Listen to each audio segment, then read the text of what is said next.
We're live. Good evening, good morning, good afternoon, good evening to everybody watching around the world. You are live with us here on American Hammers TV and Friends.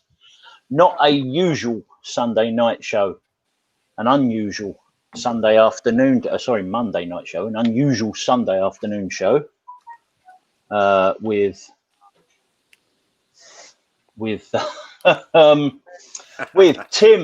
Tim, our token American. We've got Jazz. Oh no, shit, I'm on it. Thumbs up and about everywhere. Greg's with us. Greg's joined us. Hi, Greg. What was that? You did not know what was going on? No, that was the one. That's the one who just rang me, Steve. I sent him the link, and he's actually just got in the studio. Does he not want to be on? Oh, Yeah, put him on. He'll be all right. I tried. He just kicked himself off. Somebody kicked himself Here he off. comes. There we go. Hey. All right, Penner, stay on, mate. How you doing? You all right? and That's joining us, Steve. live That's is Adam Penners. Pennington. Hello, mate. How you doing? How you doing? You all right? Good. Yes, mate. How are you? Penners, Cameron can't make it tonight, so you're his substitute. Okay, I'll let me put the t-shirt on. I didn't know I was going to say. He didn't know he was going to Respectable. This is great. Hey, I said when I did Lee's show on Wednesday night that I was wrecking the channel, didn't I? I'm better now. It's continuing. It's good. Right, Good. Steve and Tim, Fantastic. this is Adam Pennington, a friend of mine. Hey, brother. He sits near me. He's in 130. I'm in 132. Yeah, good friend of mine. Nice to meet you. Yeah, Cameron can't make it tonight, Penners. But sorry, Steve, I'm taking over your show here. Go on, off you That's go. all right, mate. That's all right. The chat's filling up nicely as well. We've got It Neil is. from Down Under. We've got Lee, Forever Blowing Bubbles. Kieran. So, Alan saying oi, oi, Greg. Who's that? Alan? Oh, yeah, Alan, Whipsy, yeah. yeah. Big Al, yeah. Yeah. Program's So cool, you know him, Steve. Used to be on the bowling corner. everybody's welcome. Everybody's welcome. we I do said mention- before we went, like, go on, Tim. Oh, we got to mention real quick too. Jazz next to me. He is in the semifinal for Hammer Shots on Wednesday night. We had to postpone last week because of a tropical storm that came in across the U.S. or the East Coast anyway, and John Nolan had to postpone, and Jazz was gracious enough to agree to postpone versus taking a wild card opponent. Anyway, that's going to be Wednesday night at 8 p.m. Eastern time, 1 a.m. Your guys' time. So look forward to that because the winner faces Tom Atherton in the final for Hammer Shots. Yeah. Which will be great. So And that semi-final with Tom, I actually thought was the final. I got confused. it and felt I like a thought- final. Dom I really thought- wanted I to win. thought- Yeah. Yeah, I thought Tom was the overall champion. So I besmirched you a bit there, Jazz. I do apologise. That's all right, mate. All right, take it away. Sorry. Anyway, I have no agenda for tonight. So if anybody in the chat wants us to talk about anything or ask us any questions, please feel free, and I'll throw it out there to discuss. One thing that has been bothering me lately, the past few days, I'll get your guys' opinions on it. What I'll do is I'll start with Tim, and I'll go around Jazz, Greg, and then Penners down there. There's been a lot of chat of now that Fulham have joined the Premier League about if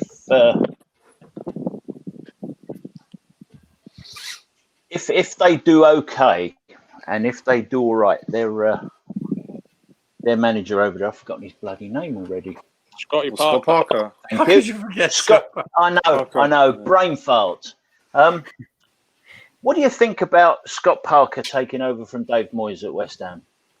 What do you think I of don't that, think Tim? it would ever happen because he's he loves London, obviously, clearly. I mean, Chelsea, Fulham, Tottenham. You know what I mean? West Ham. I mean, he loves staying in London. But he was here for a few years, did very well for us. But he was quick to leave for the Spuds. You know what I mean? And to me, that just ended that relationship right there.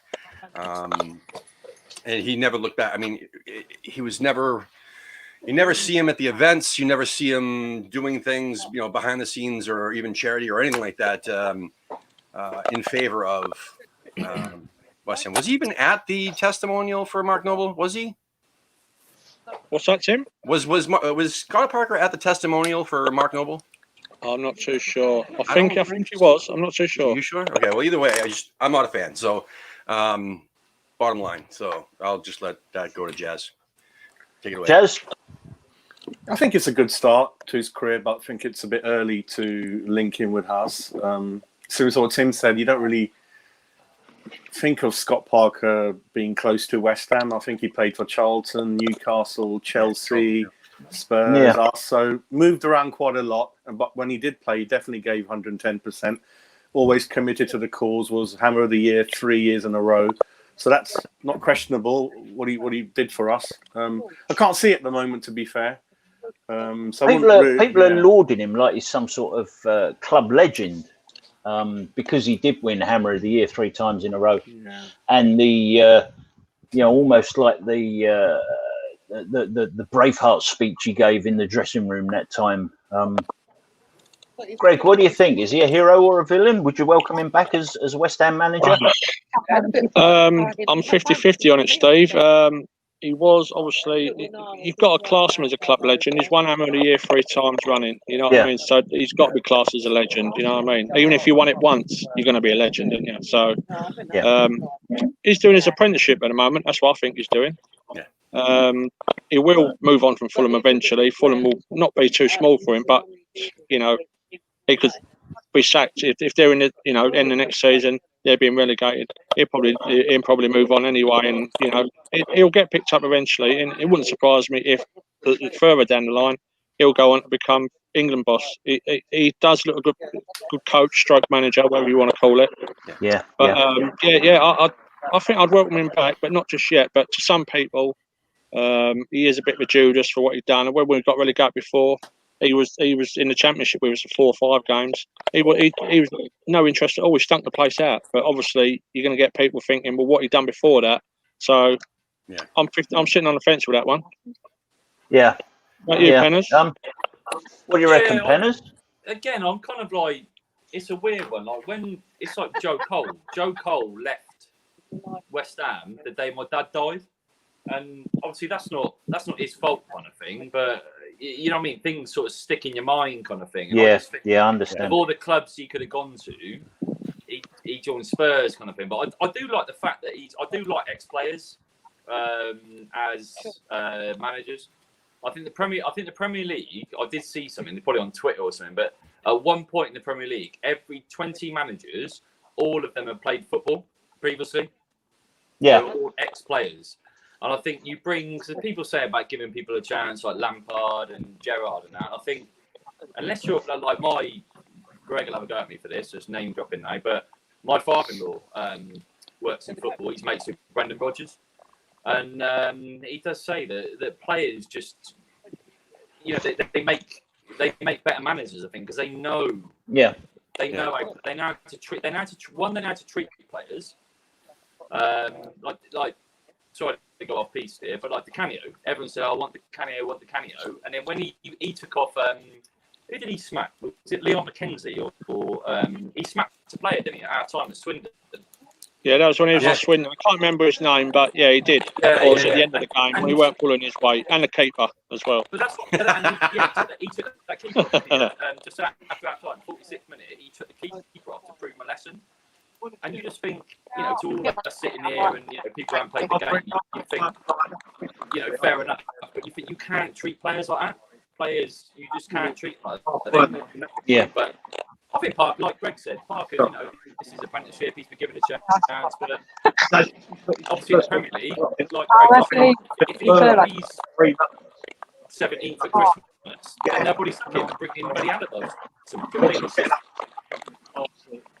As a comment here in the chat from Andrew, Fulham will go straight back down. If they were to go straight back down, and even if they didn't quite do a Norwich, they still lost more than they won. Would that harm, do you think, Scotty Parker's prospects of going on to something bigger and better? I don't think it'll harm his. Sorry, I don't think it'll harm his chances at all. I expect Fulham to go down this coming season. It's a learning curve for Scott at the moment. So obviously, if they go down, it's not a transitional season, but obviously that they're going to. What is it? That they're going to be expected to go down by the majority of people, and I think that that's not. It won't affect his chances of getting a bigger job in future or anything like that. It'll be a miracle if they stay up. All depends on what they spend, though. They spent 100 million before last season, 40 million. And they actually they just plummeted out of the league. So, I think that he'll keep his job. Or, well, he may not, but he'll go on to bigger things and better things at Fulham. No disrespect to them. So, what do you think, Jazz? Yeah, I was just going to add that I'm not impressed with the way Fulham have played this season. It's not very attractive, and the final was one of the worst games I've seen this season. It was terrible to watch, and I'm not impressed by the standard. A lot of the clubs, like I don't think West Brom are any good either. I think Bilic is going to have a big struggle this season coming up as well. So I just wanted to add, I'm not really impressed with the way Fulham was set out to play a lot of the games this season either, really. So hopefully they'll attack a bit more next season, and we'll see that side of Scott's management sort of style, hopefully. Sorry, let me jump in there. I personally think that the three that have just come up, I think they're just going to go straight back down. I know everyone's going to go, Bielsa, his sides play good football and all that, but I honestly think that the three that are coming up, I think they're going to go straight back down. So obviously I'd settle for that now. But are you going to do another predictions for the Premier League this year, Tim? How you got us all to submit how we thought the league would finish 1 to 20. Yeah, nobody got it right. No. I'll tell you what, it'd be interesting to revisit that. Yeah, definitely. I have it somewhere in our email stock. I'll have to pull that up soon. I'll have to do a special episode on that, actually. But I think Fulham's going straight down as well. And I don't think that's really going to have that much of an effect on Scotty Parker. He's, again, we mentioned, Jazz mentioned all the clubs that he was at as a player. He's a professional, and that's what he does. So when he came with us, he gave us 3 years because he's a professional. That's what he does. And he's a super hard work ethic. He's going to make a great manager. And like Greg said, maybe even for England one day. I just think that, I don't know. I don't think it'll affect. I don't think Fulham's results this season is going to affect his career. No, because as I said earlier, Tim, I think people are expecting them to go down. So this is sort of a bonus season, if you like. I mean, if they go down, I don't mean it in that way, but it's a bonus season that he'll get a year's experience managing in the Premier League. And then whatever happens at the end of the coming season, as I said earlier, Scotty Parker will go on to bigger things. So yeah. Well, I'd like to know. I mean, someone else is asking in the chat room where is it go, man? Now people are hopping in here going crazy. Something about Bilic, like basically, how do you think he's going to fare this season? Because really, I want to know, like, out of the three clubs, who you think has the best chance of staying up of the three, and then obviously, how do you think Bilic is going to do? Who was that from? Trevor Maxwell, Tim? That question? Yeah. He's one of my subscribers. Nice. No. He's one of my mates, a good mate of mine. Trevor wanted me to mention this, so hopefully it will. I'm glad you've all mentioned it. But Trevor's not a lover of Bilic, neither am I. But I think he'll get a mixed reception. I personally won't give him a good reception. I'm not a Bilic fan, neither is my mate Trevor. But neither am I. Good footballing, sir.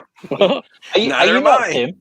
I think I'm one of the only football, played good football, but that was in the last season for bowling. But apart from that, we struggled under him big time. So I know there's a few Bilic lovers out there, but there's also a few of us that don't like him. But thanks for the question, Trev. I like him. I like Bilic. How do you think he'll fare this season, though, Penners? How do you think West Brom will do? What? Yeah, why do you like him, Penners? Do you know what? I disagree slightly on I don't think all the teams have come down.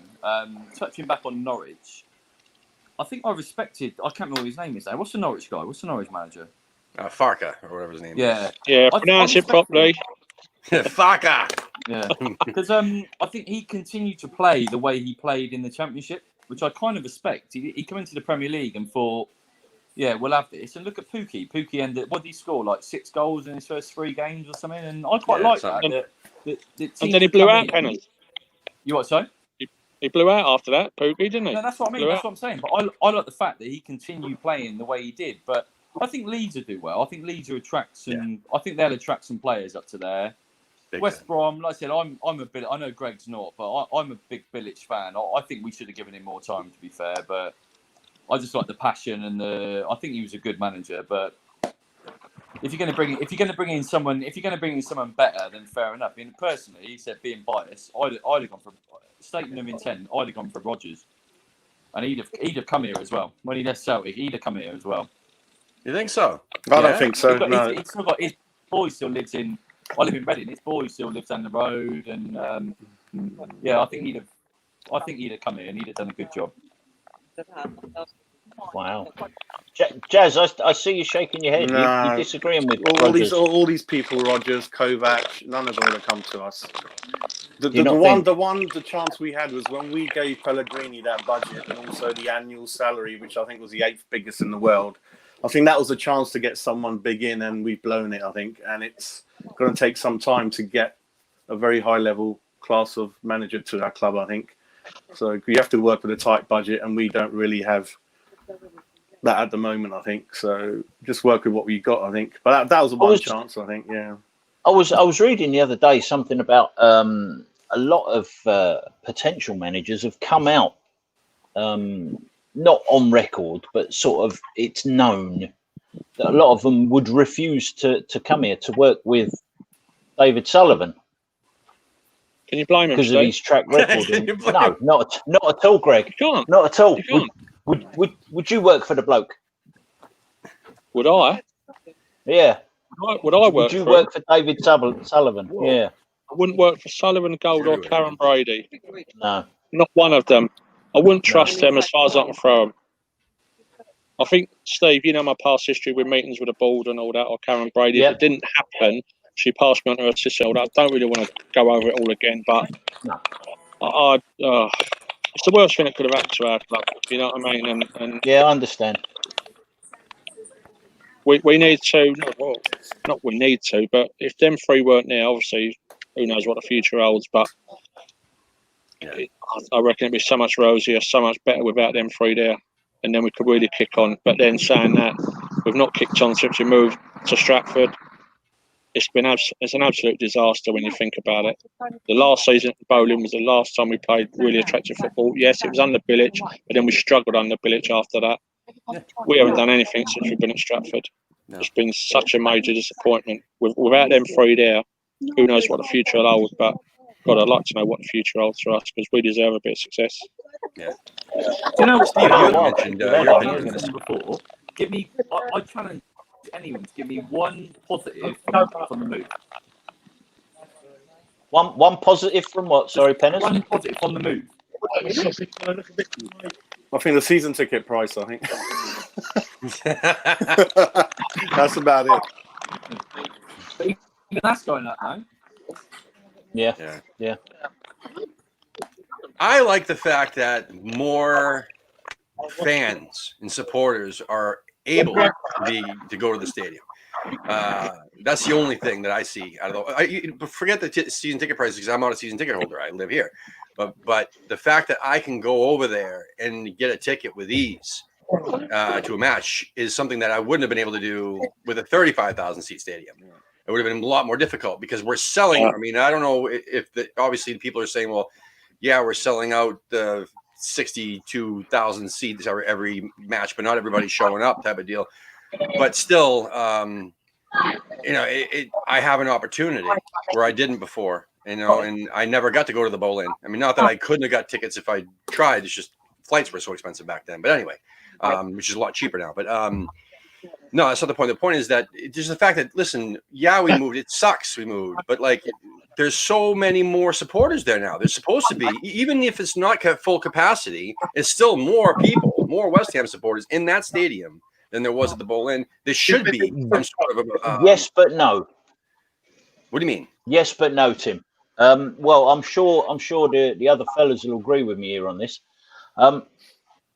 At the bowling at Upton Park, there was 35,000 diehard, hardcore West Ham through and through, and it was noisy, it was rowdy, it was intimidating, and nobody liked coming to play us there.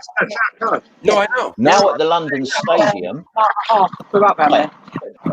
Stadium, there's 60,000 ticket holders, but there's probably still only 35, maybe 40,000 die-hard, rowdy, intimidating West Ham fans. Hardcore, Steve. And they're all even most of the hardcore going anyway. I know. What I'm saying is, and when you see the, I'm saying I thought these pictures of fellas like sitting there. That's the only positive. Is I agree. It should have been like that. There should be more supporters there, right? Yes, there should be. Should be. And it shouldn't be so. The people who are in charge. There's not. There's more. It's all spread out. And people are all like in different sections where he's on seats. I get that. I'm just saying that you asked like what was the one positive, or somebody asked what was the one positive. He said it was contenders. Well, that was going into the move. That was the positive for me.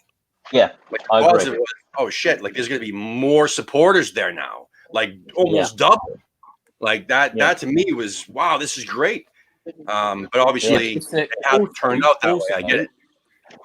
It's a type of supporter. So not like that. Anyone deserves to support a football team. But Greg came around mine for a barbecue yesterday, and I was telling him in my row. So I used to sit by Greg at Upton Park. And my mate's dad and his son and his other son, first game at the new stadium, he saw someone his age, 65 years old, dressed in full kit, shorts, socks, top. If people want to go like that, fair enough. Honestly, Steve, that weren't you, was it? He jacked it. No, mate, it weren't me. It was me. He jacked it in. Not with my legs. And people, he's been going for like 40, 50 years, and people go, good riddance and all that. But he just couldn't do it. And then we went to another game, and there's a geezer in front of me with a sombrero for Chicharito. And you're like, really? Really? Do you know what I mean? You just think, I know that's going to happen kind of thing, but you just think, my God, just... Like I said, I've been going for years, and I reckon we're down to, me and my mates and Greg and his son and that. I probably knew 40, 50 people that used to go meet up in Plaza every week and that. And now it's single figures, no? It's literally single figures. It's just...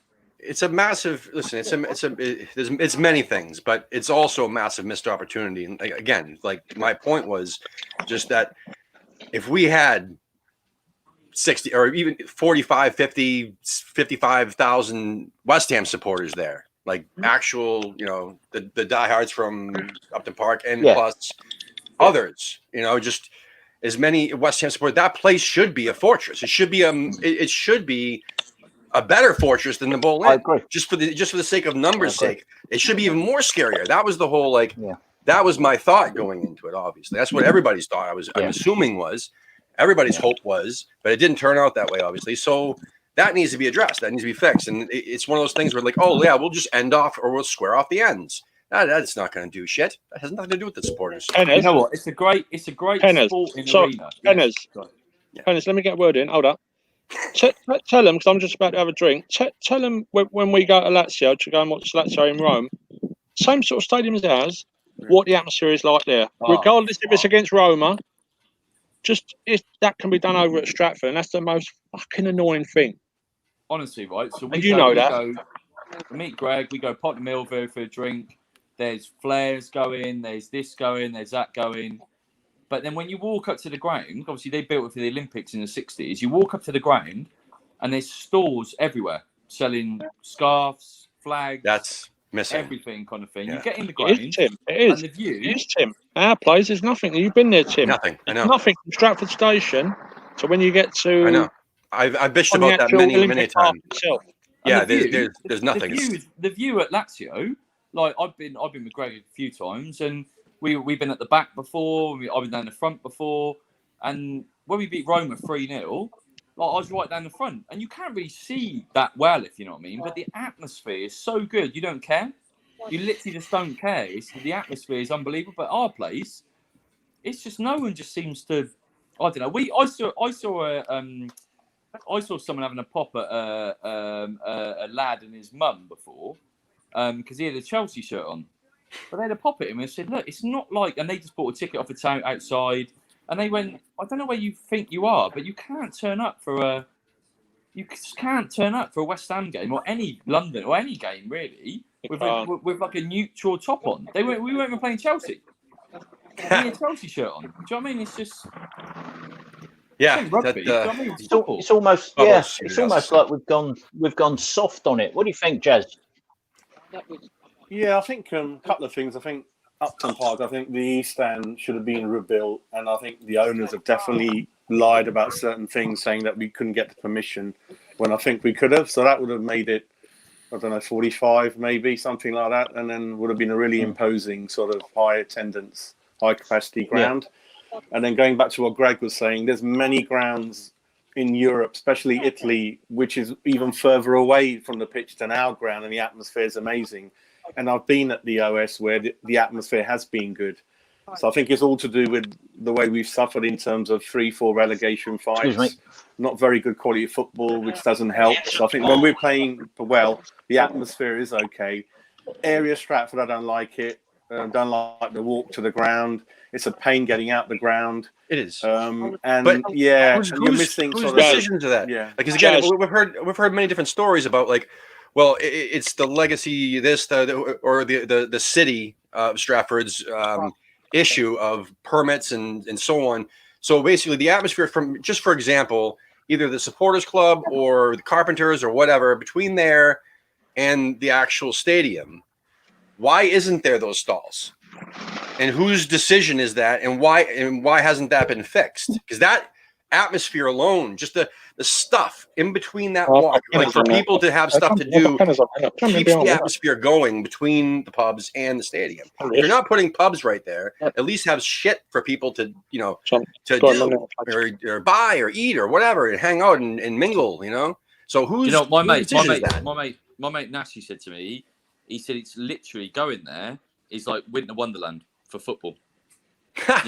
Fish and chips, 12 quids. Do you know what I mean? So it's literally, it's like a pop concert. It's Heineken, 10 pounds, Yeah. It's about a tenner just for a burger and chips. And it's absolute crap. Yeah. I would say they could have brought Nathan's over there from Upton Park and got them out over there. But when we moved, Nathan's were like priced out to move over there. Nathan's can't afford that. They only go on like the match day take-ins 20-25 times a season, and that's what they live on. Like, Nathan's couldn't be over there 24 hours. You know what I mean? But going back to what Jazz said, sorry, can I just jump in? When Jazz was saying about the east side, building the east side, my dad was on Newham Council when we had the original plans back in the 80s, and we was offered land over at Beckton, where the Tesco is now, near the Galleons, and they turned that down. It was £1 million to buy the land, which is peanuts now when you think of it. And we had the plans approved. My dad told me he shouldn't have done it. It was private, confidential. He showed me the plans and said they're going to box in the corners at the south and north bank and go up to the cantilever stand. I know everyone knows that now, but the plans were still in place. Gold and Sullivan got there and they said there's never been any plans in place. I actually saw them and all that. It was approved by Newham Council.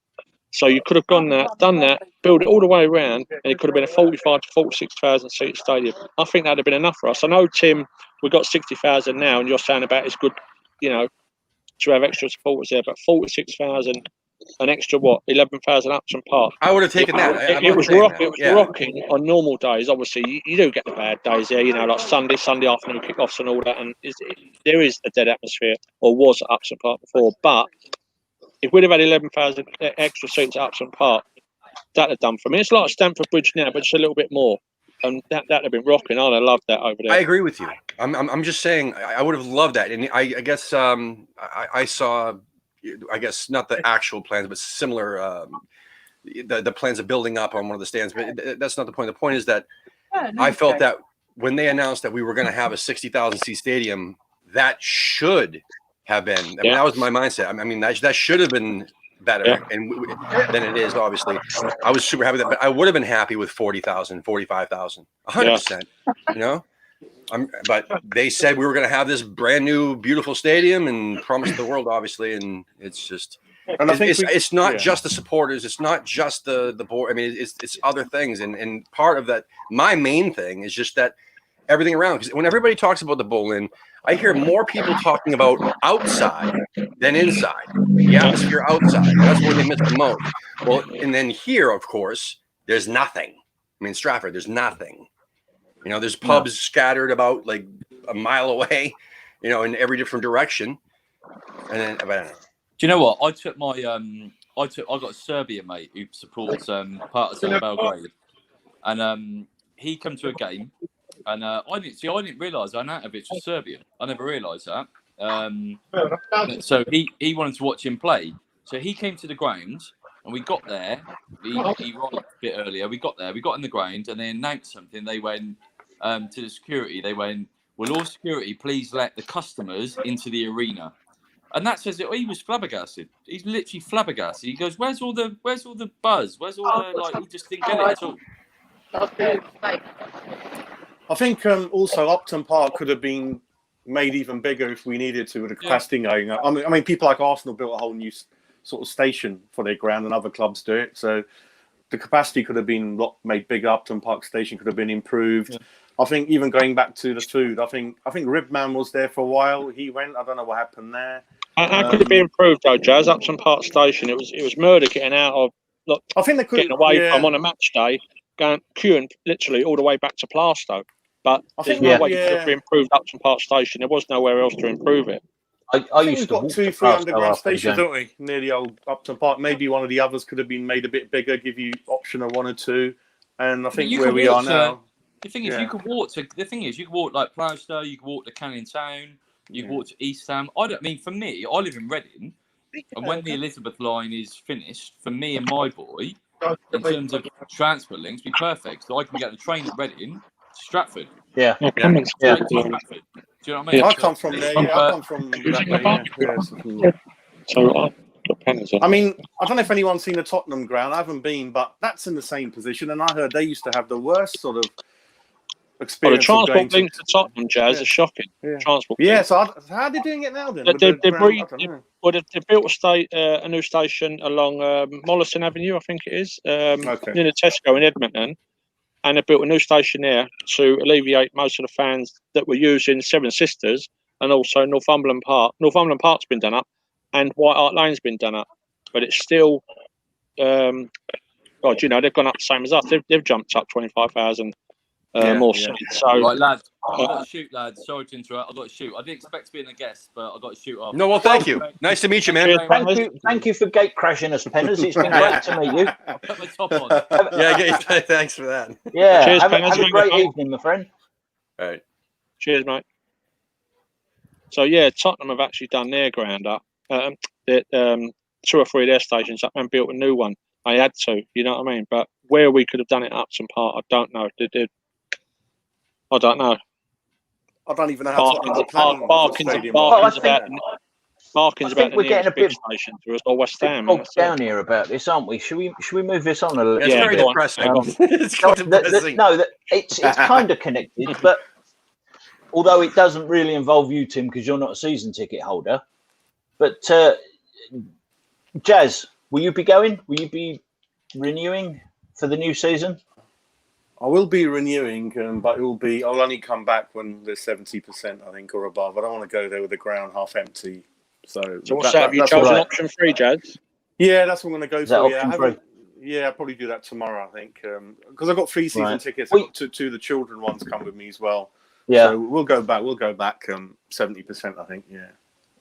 Yeah, Cameron renewed ours. Sorry, what are you doing? Who was that? Sorry, I misheard that. Sorry, Greg, what are you doing?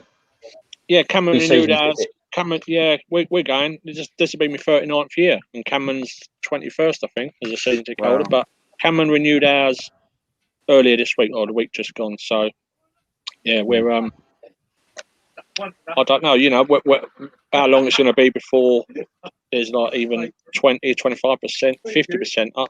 I think personally, I'd say April, May, towards the end of the season, that full capacity will be back with no away fans for the whole season anywhere in the country. And then 21, 22, then everything will be back to normal, which I can't wait for, and I know you lot can't wait for as well. Yeah, I think I've been sort of wavering, but I think I am going to renew, and then just take my chances in the ballots for this season and see what happens. Same here with the ballot. At the end of the day, if you do that and you don't get to whatever games you don't get to, you're going to get your money back, aren't you? So that will just go towards next season's season ticket. So you're not losing out. Everyone's, sort of saying, like I won't see many games and all that. Well, yeah, but you're not losing your money. As you say, Steve, it'll either go into club cash, but it will straight away. You can take it back out and then put it in your own bank account, but you're only going to spend it. You might as well leave it with a club. Although saying that, I took the money back for the 5 home games that we had just, that we lost out on. But on this new scheme here, or the scheme where they're saying you're going to get your money back and you might not go to the, all the games, I'll just leave it in club cash and let it build up. And that's half or 3/4 of my season ticket paid for next season. So it's a no-brainer, really. Yeah. But I agree with what Jazz is doing. Everyone's different. So this what Charlie's just said about not going back to the ground until GSB have sorted themselves out. I know it touches on what we said we were going to stop talking about. It's funny. I've one of my friends who I go with every week. He said, "Why are you renewing? You're just going to keep giving them your money." So, people are almost taking it personally now about renewing season tickets. It's a catch-22, Steve. Yeah. I know. Goes on whether you do it or not. I mean, West Ham still has to play games. We still want the team to get funded so they can, buy players. Well, mate, supposedly, you want to go and watch the team, but you don't want to give Gold Sullivan Brady money. Yeah. Well, what do you do? So I'm going, or I'm not giving him money. And as I said, this will be my 39th year as a season ticket holder. I know for a fact if I stop going this season, we'll reach a cup final or two at the end of this season. I won't have a chance for a ticket. So I'm hanging on in there until the day we go to a cup final and win it. And I'll see that with Cameron, and that'll be my lot. That'll be me done.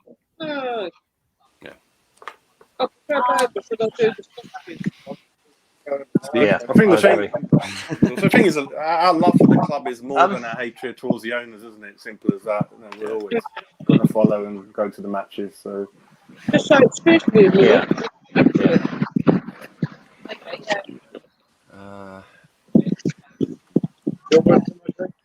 Chatham is full today. There was a question here that I wanted to, and like Tim said, the bloody chat is going so fast. I know. Here we go. This is hard for us to pull the comments because. Excuse me, gentlemen. Could I just pipe in just for a moment? Yeah. Do you think my old man can have a bite of his burger before it goes cold? We're having a bit of a barbecue here, and his food's just just to make you all, just to torment you all. That's all. Boys got to eat. Yeah. Leave you to it. Oh dear. Sorry about that. Don't be. Fantastic. Tim. Yeah. What's the most important position we need to strengthen for next season? Yeah, man. Yeah, that's a good one. Goalkeeper. Goalkeeper. Yep. I'm with Tim on that, but go on, Tim, you elaborate, mate. So I've said this a million times. There's two different reasons, and one it would be the reason that most people would agree with, and then the other reason, my second reason, is something that people won't agree with. But the first reason is, look what happened last season. Okay, and when did our season? Why was Pellegrini fired? Well, because we had Roberto as a backup. We didn't have anybody else really. David Martin was good for one game, one good game. Randolph wasn't good for any games. He let in 4 against the B squad of Leicester City. So we don't have a backup plan. And my number one reason is a goalkeeper in their 30s. So just think about yourself when you're in your 30s. I mean, that's when your body starts to say, hey, I don't like injuries anymore, and I'm going to take longer to start healing. And also, as a person matures, they start thinking about that injury in the back of their head all the time. Now, you talk about a hip injury for a goalkeeper, which is their most important part of their body, not their hands, unless you're Roberto, you need floppy hands. But your hips are. And he injured his hip. He came back too soon, which is what we're famous for, bringing back players too soon, and re-injured himself again. Well, that's going to happen again at some point. I mean, he's in his 30s. He has a hip injury. It's in his mind. And I mean, he hasn't been the best since he came back, since January, at all. So, I mean, he had a couple good, decent games, a couple decent saves, but that's Fabianski. He'll have some amazing saves, but he'll let in some stupid goals. Look at Villa. Villa's the perfect example of a stupid goal that he let in. But anyway, do you remember Liverpool away, Tim? 2 shockers in that game, maybe 3 ruled out with him. Brighton. I mean, yeah, there was a mixture of him and Diop for that goal. I know what you mean. Yeah. Yeah, but I mean, it's a team effort. You know, yeah, exactly. And was doing all right up to Bournemouth away, and then we had Oxford away in the midweek. Apart from that, obviously, he was going to change the team for Oxford. But saying that, we was doing all right up to then. As soon as he was out the side, I tell you what, we've just scraped through this season. I'm not saying So I'm not saying he's a horrible goalkeeper. I'm saying he's a very good goalkeeper. Okay, but I just want people to understand that we need a backup plan sooner than later. Like now would be great.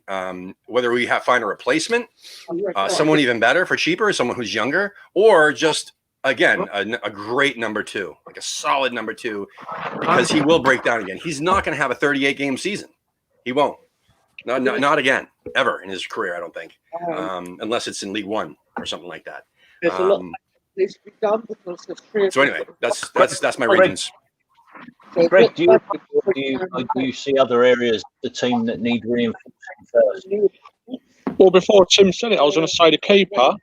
I think Fredericks has got to go. Yeah. I don't think he's good enough. First time I saw him in a West Ham shirt was down at Ipswich, pre-season friendly. I know it's only a friendly, but I thought if this is our current right back, what he's been signed for, you know what I mean? I thought we're going to struggle here, and I've not been a fan of his since. Creswell seems to have regressed dramatically. Let's all assume Rice is going, yeah. Be a miracle to keep hold of him, even for one more season. We need to get somebody up top with Haller. I know, we've got Antonio and all that, but Antonio can play both positions wide. I'd love to see a full season out of Yarmolenko. People say he's good off the bench and all that, but for the money we paid for him, and he's different class when he's on his game, but might be another mini overhaul to be kept. To be truthful, we say every season, we need an overhaul and a few more faces and all that. I think it is the same again, Steve. To be honest with you, but I'd start from Fabianski. Let's have a 20-goal a season striker. There's a few changes I'll have, but also the 2 fullbacks. I think they've got to go. How about you, Jazz? Yeah. My personal opinion is the fullbacks, I think. What do you reckon, Jazz? Yeah, difficult question, but similarly, I believe also that Fabianski has peaked for us. It's going to be difficult for him to emulate, season before this one when he was Hammer of the Year, where he was virtually perfect. And if you followed his career before West Ham, he never had a season like that, the one he had at West Ham. So either it was good scouting that we found him and he's brilliant. I mean, he's okay, but throughout his career, he has been wobbly. It just by luck, we probably got him for that 1 year when he was in peak form. I think maybe that last season at Swansea when we got him, I think he had a similar season there. But when you think that's that season and the season he had with us, Arsenal, he wasn't rated. He wasn't all that. So 2 seasons out of what, 10, 15 he's had. So I think the goalkeeper position is important. I think another, which I wasn't thinking about, is I'm really worried about the form of Diop towards the end of this season, the second half. I think the first season looked good. Manchester United are interested in him, but I'm really worried about his form or where he's going. He seems to lose his marker every time we concede a goal. It's more than not, it's something to do with him. He's not clever enough. He doesn't see danger. He doesn't read the game very well. So I think perhaps the centre-back because if something happens to Ogman, I mean, he's on the wrong side of 30 anyway, and he might not. I mean, I don't think he's going to play like that again the following season. I think again I'm quite surprised the season he's had as well. I think centre back's going to be important. I think a right back we do need. I think like Fredericks, like Greg said, I believe he hasn't got much between the ears. He's not very clever again. He's pacey, but he doesn't use that pace a lot in terms of being a positive for him. His delivery is 50-50 half the time, and he's always, again, in the wrong position when he's marking players and then trying to use his pace to get back. And I think forward as well, I think Antonio done a great job for us, but he's not a striker. And it looks like David Moyes does. Yeah, I mean, David Moyes likes the 4-2-3-1 system, and I like that as well. And if we play that, then Antonio will fall back into the 3 with Bowen in the back. And then I'm really worried about our forward line. We do need the forward, don't know who it's going to be, to start contributing at least 15 goals a season for us, I think. So it's difficult to pinpoint one position, but I'm similar with you guys. Goalkeeper, a forward who is firing on all cylinders, a right back and a centre back. I think there's four positions. There's quite a lot. Yeah. I think I would concentrate on the fullbacks myself as the priority, and then if there was any money left, see what was available. I'm talking like what I'm trying to say is that I mean I understand that defense. I mean that's what we need really bad, obviously. But if we have scouts or whoever's in charge of purchasing these transfers, let me interrupt. Not scouts, scouter. Scout. All right. Yes. Scout. I don't think you're any scouts. I use the term loosely. I'm just trying to get through the point as quickly as possible. All right. I'm just trying to get through the point as quickly as possible. All right. So basically, we need defense. I understand. But if we have people with half a brain in their head, stop me again. We don't have anybody with half a brain in their head. Okay. But anyway, so if we did have people with half a brain in their head, then they would find transfers, the right transfers, like a Bowen or like a Souček or something like that in those positions. So we wouldn't be spending 20, 30, 40, 50 million or need to sell Declan Rice to get these players. And then would have money left over to sign a great number 2 or another decent number 1. You know what I'm saying? Someone who could really compete with Fabianski for the future, like a 25, 26, 27-year-old goalkeeper, not a freaking 30-something-year-old goalkeeper. But if we didn't have the money for that, then yes, let's sign a solid number 2. Because again, Randolph does not belong on our squad sheet ever. Period. He's done. He was done years ago. Just ask Ireland how well he's done for them too. And then what else is it? Martin, love the guy, great guy, but seriously, he's not number 2. He's a number 4, 5. You know what I mean? And then what do we got? Trott and Anang. Trott just played in Wimbledon last year, League One. That's like 3rd division. You know what I'm saying? He's not ready for Premier League. So don't give me that shit. He needs like another season, maybe at Luton or somebody. You know, somebody in the championship that's. You know, he needs another championship season before he's even considered. And then you got what's the other dipshit? Anang. Yeah, Anang. Go on YouTube and search under 20 West Ham under 23s versus Braintree Town. Watch that Roberto performance from Anang, and then you tell me, like, if this guy, I mean, no, he's not even close to being ready either. He knows he needs to go down to friggin' Morecambe or something. He needs about 5 or 6 more years before he's ready. So anyway, that's my goalkeeper rant for the day. Have you finished? Tim, we love you, seriously. Oh dear. I think talking about goalkeepers, that Pope, God, he's really good, isn't he? The Burnley guy. Yeah. Well, he looks good, doesn't he? He's quite useful, isn't he? Yeah. But Roberto's was fucked us last season. Don't forget. I was going to say Pope should be playing at a high level. By that I mean he should be playing for one of the bigger clubs in Burnley. No disrespect to Burnley. I think they would. Is he joint? Was it in the league? The amount of clean sheets he's kept this season, I think 16 or something. Joint with somebody else. I forget who it was. I think it was Allison. But for him to do that for Burnley. If he was in a top 4, top 5 club, he'd be an England regular. Although I think he's going towards that anyway at the moment. Yeah, I think those of us who play fantasy football, he's up there in the top 2-3. I think, like you said, even when they concede, because the number of saves he does, he gets all these bonus points and things. He's been up there. Yeah. Now, whenever we do a video, we can always rely on Charlie Walsh for throwing us a question out of left field. And this is today's. Greg, this one is directed at you. I don't know how well you can see the screen now, mate. Right. I'm being asked here what's in my burger. I just eat a load of shit. I eat a load of shit, me. So I'm now being what's in it? Hi guys, all he's got is a burger with cheese, That's a massive butter, burger. A brioche bun, I know it's that. And tomato sauce. It? Is that good enough? Yeah. Is it making your mouth water, guys? No, is that Charlie Walsh? This one here. Which one's Charlie? Yeah, he's asking the question. Oh, right. Okay, Charlie. It's a yummy burger. Which is fantastic. Well, I'm do you want us to send you one over? Well, he's in America, Tim. Fantastic. We'll fly one over to you, Tim. Oh, that'd be great. Thank you. Looking forward to it. Yeah, so that was it. I've got Mexican rice coming up as well. Whoa. Ooh. Fantastic. Who's that? Faux Sheezy. Mrs. Robson is a legend. Really?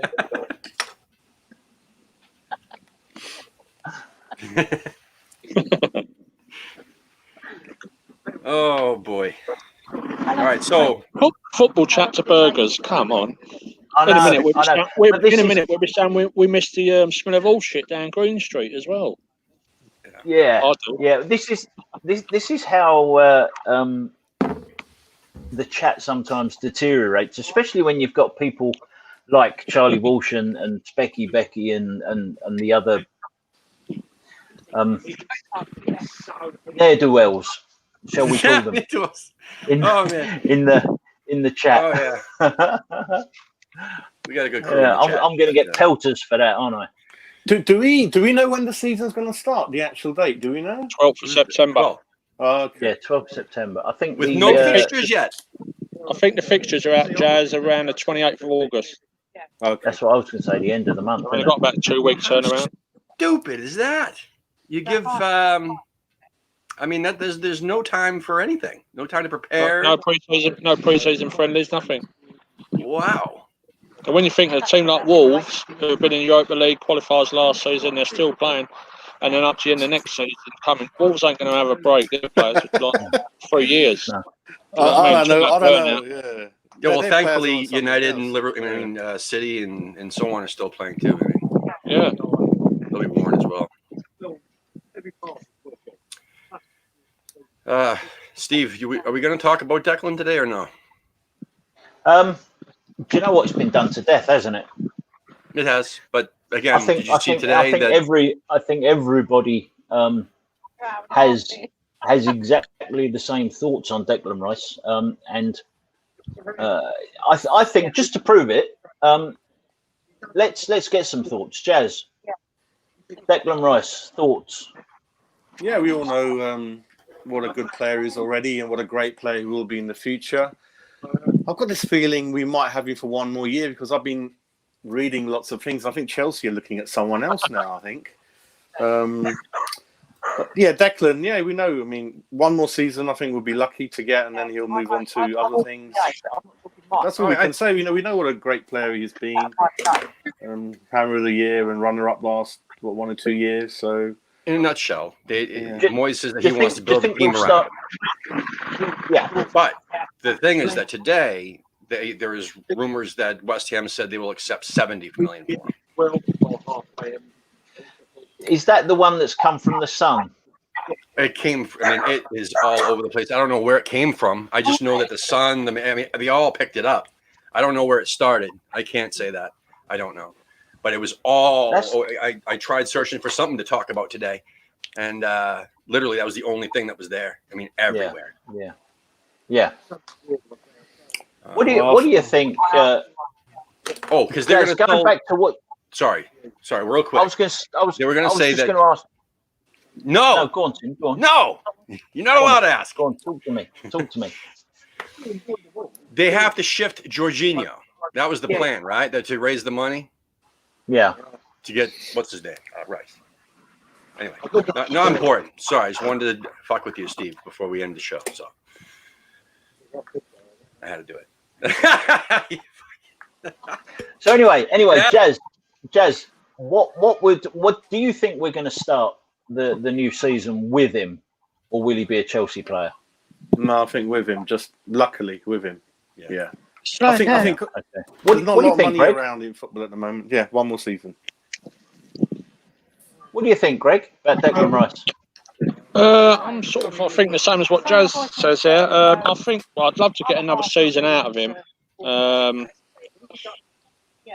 only thing is we win a cup or something, but obviously he wants to win more than that, and I wouldn't begrudge him a move to a top club. Seriously, he's 21 and he's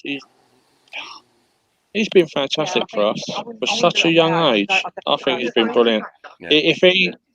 If he moves on before we kick the ball again this season, this coming season, I'd be disappointed, but I'd say good luck. Thanks for everything, and I don't think we can hold him back. He is a special talent. He's not average. He's special, and he's going to go on. He's going to become. He'll win 100 caps easily for England. He's good luck, Declan Rice. I think I've seen him play his last game for us. I really do. Penners, what do you think? Penners, did you come back in just to give us your opinion on Declan Rice? I left my mate's house and I come back to my house. So, but I agree with Greg there. To be fair, I think he's a future England captain.